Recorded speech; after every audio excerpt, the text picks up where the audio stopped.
Votre invité aujourd'hui dans la grande interview en direct sur Boursorama, c'est Yves Verrier, secrétaire général de Force ouvrière. Bonjour. Bonjour. Merci d'être là avec nous. On parle d'abord de Jean-Paul Delevoye, le monsieur retraite du gouvernement qui est fragilisé par des soupçons de conflit d'intérêts après donc des omissions dans sa déclaration d'intérêts. 10 mandats ont été omis, mais ça a été corrigé depuis. Est-ce que vous appelez à ces démissions? Oui ou non? Réponse simple. Non, ça n'est pas du tout mon état d'esprit ni mon rôle. Je pense que ça fragilise évidemment la confiance, ça pose beaucoup de questions. Mais ensuite, il est toujours crédible aujourd'hui pour être dans ce rôle de monsieur retraite du gouvernement?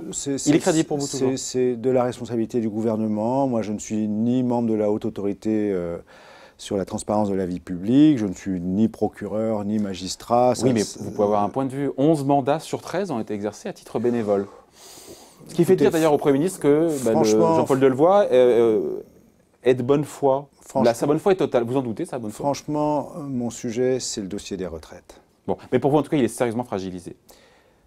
Le gouvernement, de toute façon, depuis 3 ans qu'il porte ce projet, n'arrive pas ni à convaincre, ni même à expliquer. Il est obligé, y compris, de faire appel à ce qu'on appelle aujourd'hui des vérités un petit peu faussées ou des fake news. Vérité alternative, on dit en français. Si on veut, voilà. Donc, je pense que... Vous pensez à quoi en particulier sur les fake news du gouvernement?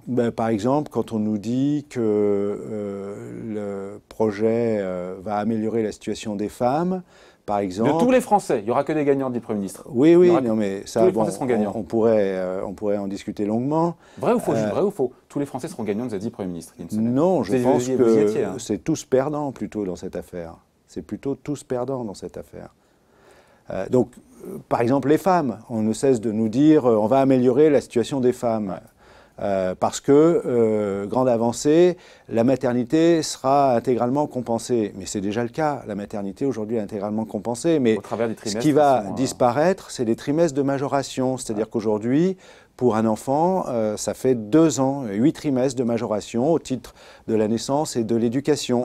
Qui viennent s'ajouter à la compensation intégrale de l'arrêt qui correspond à la maternité. Demain, il ne restera que l'arrêt qui correspond à la maternité. Et donc, les femmes perdront leurs 8 trimestres de bonus. Elles perdront leurs 8 trimestres de majoration. Ce n'est pas le bonus, hein, c'est la majoration de durée de cotisation, ce qui fait que vous atteignez votre taux plein plus rapidement parce que vous bénéficiez de ces 8 trimestres. C'est par enfant. C'est par enfant. Ce que le gouvernement dit qu'il va modifier, ça c'est une réalité, il propose de majorer la pension dès le premier enfant, alors qu'aujourd'hui c'est à partir du 3e enfant. Donc dès le premier enfant, 5%, là où vous avez 10% dès le 3e enfant. Donc, ça dépend comment on fait d'enfant. Sauf qu'au 3e enfant, aujourd'hui, c'est le père et la mère qui ont 10% chacun de majoration.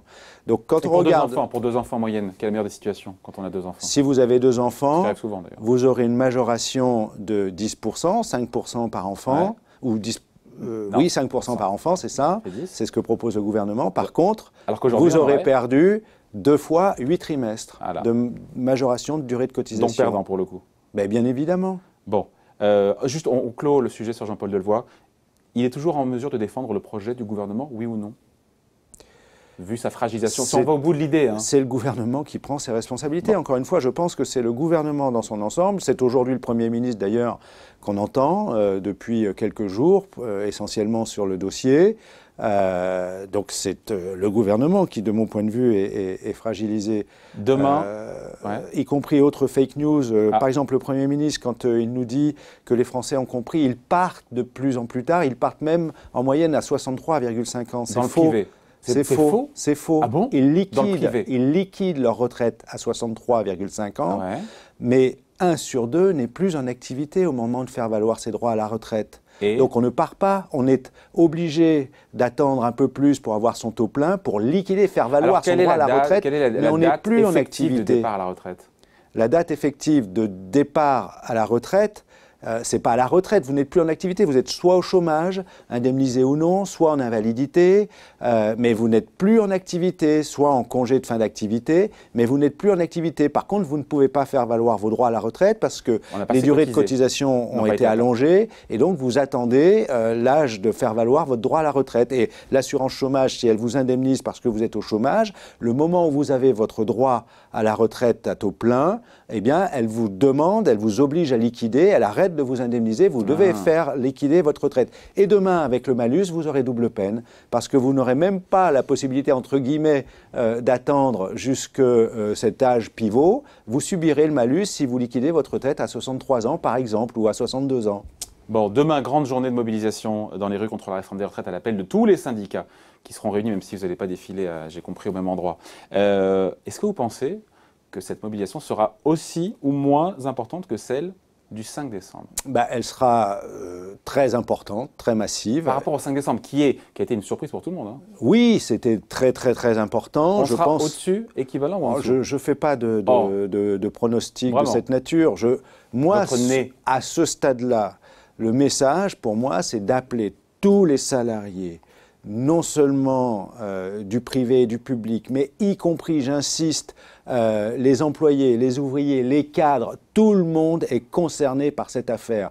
Il faut que toutes et tous nous nous mobilisions pour contraindre le gouvernement à entendre enfin qu'il y a quelque chose qui ne va pas, qu'il a une très mauvaise idée qui lui a été proposée avec cette histoire de régime unique par points, qu'il doit comprendre que n'ayant pas pu convaincre, n'ayant pas pu expliquer, étant apparemment jusqu'à maintenant plutôt fermé au dialogue, puisqu'il en a plutôt rajouté qu'il n'a écouté ou entendu ce que les uns et les autres lui disaient, il met ça de côté, il appuie sur le bouton stop. On a beaucoup à négocier, y compris pour améliorer le système actuel, tenir compte de ce qui fait problème, c'est le manque d'emploi à taux plein, pérenne pour tout le monde, c'est la précarité que subissent trop souvent un certain nombre de salariés, dont en particulier les femmes, qui font que le moment venu, à la retraite, c'est plus difficile et ce sera pire avec ce régime unique par points. Donc, qu'ils mettent ça de côté, il n'y a pas de déshonneur de mon point de vue à se rendre compte que c'était peut-être pas la meilleure idée qu'on avait eue, que les esprits ne sont pas prêts, on fait stop et on ouvre toutes ces négociations sur l'emploi des seniors, la prise en compte des stages pour les jeunes par exemple, la prise en compte du temps partiel subi par les femmes dans le cadre des droits à la retraite. On a beaucoup à faire là-dessus. Je reviens, si la mobilisation est moins importante demain que le 5 décembre, quelle conclusion vous en tirez? Elle sera importante. Elle sera importante.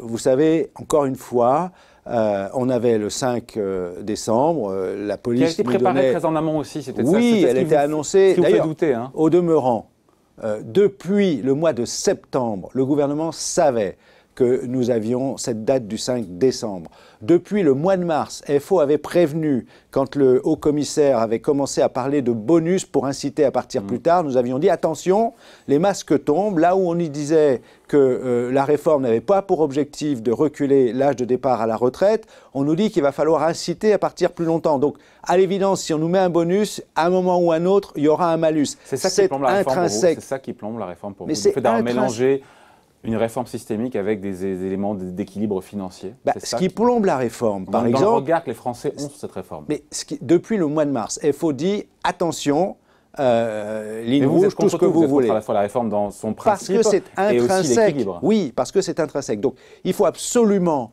enlever cette idée du bonus, malus, de l'âge pivot, parce que ce qu'il faut enlever, c'est l'idée de nous dire on n'a pas d'autre solution que de travailler plus longtemps.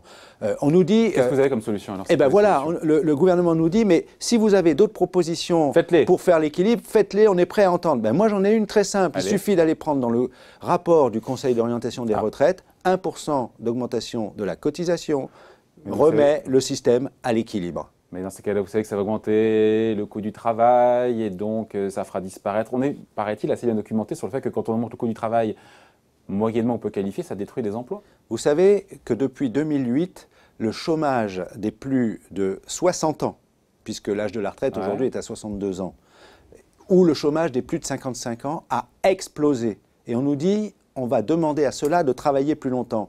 Qui peut croire ça? Encore une fois, un sujet, sur deux... Là, vous m'emmenez sur autre chose. Mais vous avez raison. Non, mais parce que vous me dites cela. Vous avez raison. Dire aux gens de travailler plus longtemps alors que les boîtes ne gardent pas leurs seniors, c'est problématique. Le Conseil d'orientation des retraites avait rendu un pré-rapport au mois d'octobre où il analysait les différentes options. Baisse des pensions, augmentation de la cotisation et, entre autres, recul de l'âge de la retraite. C'est qu'on a un taux de cotisation parmi les plus élevés d'Europe déjà. Il faut aussi prendre en compte ce qui peut avoir un système de modèle social généreux. Je termine là-dessus. augmentation de l'âge de la retraite. Ouais. Et le Conseil d'orientation des retraites pointait du doigt que augmenter l'âge de la retraite, donc la population en activité au-delà de 62 ans, générerait immédiatement une augmentation de 1,8% du chômage qui ne se résorberait pas avant 10 ans. Parce que si vous augmentez l'âge de la retraite, ceux que vous maintenez en emploi, c'est ceux qui sont encore en emploi. C'est autant d'emplois en moins pour les jeunes ou moins jeunes qui voudraient rentrer dans l'emploi. Oui, oui, c'est au mois d'octobre, un des éléments d'analyse du Conseil. Mais bien sûr, mais on va augmenter l'emploi pour ceux qui sont encore en emploi. Mais si on n'est pas capable de créer suffisamment d'emplois en contrepartie, c'est les jeunes ou moins jeunes 200 000 emplois qui ont plus de mal en un an, 200 et quelques. Hein. Oui, mais on a une démographie qui fait que ça ne suffit pas pour résorber le chômage. On est encore à 5 500 000 inscrits à Pôle emploi dans l'obligation de demander, de chercher un emploi. Alors Yves Verrier, autre sujet, parce que l'heure tourne. On a la CGT et Sud qui prône une poursuite du conflit et des grèves pendant les fêtes de fin d'année, pendant Noël. Quelle est votre position ? Est-ce que vous pourriez, dans quelles conditions, appeler à une trêve pour Noël? Laurent Berger, il a été clair, il a dit « Moi, je vais défiler contre la réforme demain, mais je ne veux pas de blocage des transports à Noël. » Il est clair. Vous pourriez être aussi clair que lui? Je suis concentré sur aujourd'hui et demain. Il faut que le maximum de salariés donne le signal le plus fort possible au gouvernement pour que celui-ci entende très vite qu'il ne peut pas nous mettre dans la situation où il n'entend pas ce que nous disons. Je le dis encore une fois, l'âge pivot, depuis le mois de mars, on lui a dit... Quel geste Yves Verrier doit faire le gouvernement pour que vous disiez « Ok, trêve pour Noël », pour que il appuie sur le bouton « Stop ». C'est une mauvaise idée. Il faut reculer sur tout. Mais il ne s'agit pas de reculer sur tout. Nous sommes prêts à négocier dans le cadre du système de retraite actuel sur tous les points que le gouvernement met en avant pour essayer de vendre son projet, sauf que ces points-là peuvent très bien être traités et méritent d'être traités dans le cadre du système actuel. Et il y en a beaucoup qui l'oublient. C'est encore une fois, par exemple, comment on fait pour les jeunes, comment on fait pour l'emploi des seniors. On nous dit, on va ouvrir une grande concertation sur l'emploi des seniors. C'est toujours après. On fait le régime unique par points et vous verrez, demain tout ira bien. Ben, commençons par nous faire la démonstration que demain tout irait bien en traitant l'emploi des seniors, la situation des jeunes, la situation de l'égalité des femmes au travail, et on verra très aisément que si on réduit c'est quand même très intéressant. Le chômage et la précarité, si les seniors restent en activité plus longtemps, on pourrait financer le système.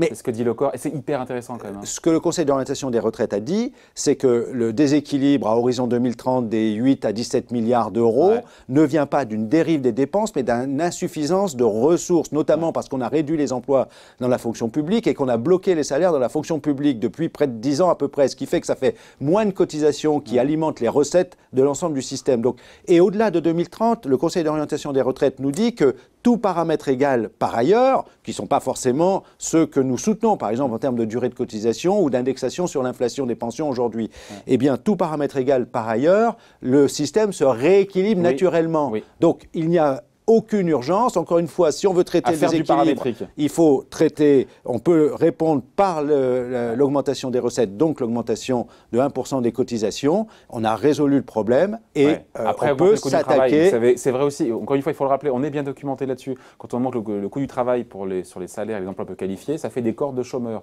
Ah oui, alors expliquez-moi comment on fait... Oui, non, mais un senior coûte en général plus cher, puisqu'il a l'ancienneté, il a l'expérience, les qualifications. Tout le monde, donc c'est mais allons au bout. C'est cela qu'on veut continuer à rester en emploi au détriment des jeunes qu'on ferait rentrer dans l'activité. Donc si on me dit coût du travail génère de la destruction de l'emploi, eh bien pourquoi vouloir maintenir en emploi ceux qui sont en âge d'être à la retraite plutôt que d'embaucher des jeunes qui rentrent dans l'activité? Bon.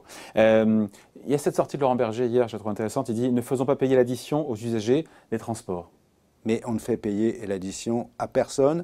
C'est le gouvernement qui n'a pas entendu sur l'âge pivot, même il en a rajouté une louche, il savait que tous les syndicats étaient contre l'idée de tout de suite. Tiens, au demeurant, l'âge pivot, on nous dit le point ne baissera pas, ce sera ancré dans la loi. Mais grâce à l'âge pivot, dès 62 ans, la valeur du point, elle baisse, parce que votre point ne vaudra pas sa valeur à taux plein, puisque vous subirez une pénalité, une sanction, un malus. Ouais. Donc votre valeur de point, et ça va rentrer, la première des mesures qui rentrerait en vigueur, si le gouvernement arrivait à ses fins, c'est l'âge pivot, dès 2022. Ouais. Hein. Donc il savait que tous les syndicats étaient opposés à ça, il a rajouté même cela. La CFDT. Hein. Il savait que le 5 décembre, si nous n'étions pas entendus, nous n'aurions pas d'autre solution que d'appeler à la grève. Il le savait, encore une fois, que le gouvernement... Et il accélère le calendrier, il nous dit dès le mois de janvier, projet de loi devant le Conseil des ministres, et après il nous demande de faire une pause. C'est une provocation. Il nous demande de faire une pause alors que lui, il accélère, et sans entendre, sans écouter, ni l'un ni l'autre. En même temps, on a le sentiment, je ne sais pas, c'est à vous de me dire, que sur l'âge pivot, le gouvernement, en tout cas ses membres, sont en train de reculer. L'âge pivot n'est pas un totem, nous dit le ministre de l'Éducation hier, il a une voix importante. L'âge pivot est négociable, c'est Agnès Pannier-Runacher, secrétaire d'État auprès de Bruno Le Maire. Est-ce que le gouvernement, tout doucement, est en train de reculer sur cet âge pivot? Écoutez, moi, j'en sais rien. Mais en tout cas, depuis le mois de mars, FO a dit « attention ». Et depuis, tous les syndicats ont dit que nous étions opposés à ce que l'on recule, à ce qu'on aille à une réforme qui consiste à reculer l'âge de départ à la retraite. Moi, je suis convaincu que dans son principe même, le régime unique par points nous vaudra chaque année ce type de discussion sur l'équilibre et on nous dira à chaque fois le même discours. Équilibre sur 5 ans, dit le Premier ministre. Mais et pas vous chaque verrez, année pour lisser un petit peu les bien cycles évidemment, économiques. Il sera encore là dans 5 ans. Celui qui vous engage ou nous annonce cela, celui qui nous dit qu'on va ancrer dans la loi le minimum contributif, le minimum de pension pour une carrière complète à 85% du SMIC et qui ne se souvient pas que c'est déjà dans la loi depuis 2003 et que ça aurait dû être selon la loi de 2003 réalisé dès 2008 et qu'on n'y est pas encore. Et lui, il nous promet que ça sera ancré et il faut qu'on lui fasse confiance absolument pour les 10, 20, 30, 40 ans qui viennent. Non, encore une fois, le danger de cette affaire, c'est que demain, ce seront les gouvernements, c'est l'État qui pilotera les paramètres du système unique par points. Mais bien sûr que si. On laissera aux commandes les partenaires sociaux avec un peu de cadrage. Regardez, il nous laisse tellement aux commandes qu'il n'attend même pas, il n'ouvre même pas le dialogue, il nous dit âge pivot. Là, il vient de nous l'annoncer. Alors que ça fait près de 2 ans, qu'on est en concertation, dit-il, qui est celle de l'écoute, on nous écoute, on dialogue. Il sait que tous les syndicats sont contre et il nous dit « eh ben on va faire l'âge pivot ». Et il nous dit « mais ça, c'est en discussion ». Enfin, il y a quelque chose qui ne va pas dans cette affaire. Justement. Il y a un comportement du gouvernement, je pense, qui plus est, on nous dise dès le mois de janvier devant le Conseil des ministres, je pense que si on est en situation bloquée aujourd'hui, le gouvernement porte une lourde part de responsabilité. Ouais. La stratégie du gouvernement, on a compris, c'est de jouer l'opinion contre vous, contre les syndicats. C'est un grand classique. Ouais. Et en quoi ça serait plus hasardeux aujourd'hui qu'hier? Mais moi, je ne joue pas à l'opinion ni de l'un ni de l'autre. Moi, ce qui m'importe, c'est les retraites des salariés aujourd'hui, demain et après-demain.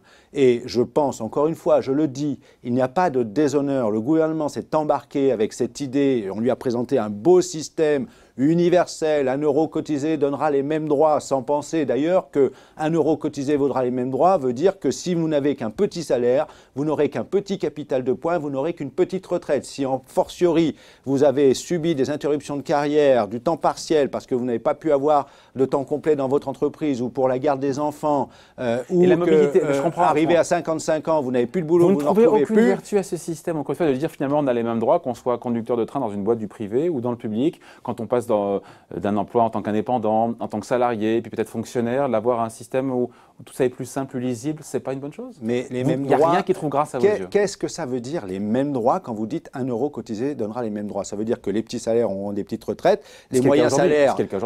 Non, aujourd'hui, on a un système qui est plus redistributif parce que justement, vous avez un taux de remplacement qui n'est pas tout à fait à 85%. Aujourd'hui, on est à 83-95% quand vous êtes au SMIC. Ouais. Quand vous avez une carrière complète, vous avez un taux de remplacement à peu près à 83-84%. Ouais. Quand vous êtes cadre, avec des salaires plus élevés, votre taux de remplacement, il est plutôt aux alentours de 55-60%. Ouais. Donc, votre pension rapportée à votre dernier salaire est plus faible quand vous êtes en haut de l'échelle que quand vous êtes en bas de l'échelle. Il y a une forme de redistribution. Voilà. 1 euro cotisé vaudra les mêmes droits. Vous savez, c'est le même principe que la flat tax, c'est-à-dire un taux unique, proportionnel, 5-10%. Qui rapporte plus la flat tax que prévu. Elle a rapporté 2 fois plus que prévu, oui, la flat tax. Mais ce qu'il faut comprendre, c'est que ce n'est pas de l'impôt progressif. L'impôt sur le revenu, 2 fois plus aux finances publiques, je précise. L'impôt sur le revenu, quand il est progressif, il ne l'est plus suffisamment aujourd'hui, fait que plus vous gagnez, plus votre taux d'imposition augmente, vous redistribuez plus les richesses des plus riches vers la solidarité qu'avec un système qui est à taux unique. Ouais. Est-ce que quand même vous ne redoutez pas, Yves Verrier, que les Français ne vous soutiennent plus? Les Français soutiennent aujourd'hui encore majoritairement cette mobilisation, ces grèves. Si vous les empêchez d'aller fêter Noël, et vous allez me dire c'est la faute du gouvernement, mais in fine, est-ce qu'il n'y a pas cette crainte que l'opinion se retourne? Parce que c'est le message en substance que fait passer le Premier ministre. On n'empêchera personne d'aller fêter Noël. Si on est dans cette situation, encore une fois, on est en situation de blocage. Donc une trêve est possible. Nous allons maintenir la mobilisation si le gouvernement ne nous entend pas d'une façon ou d'une autre.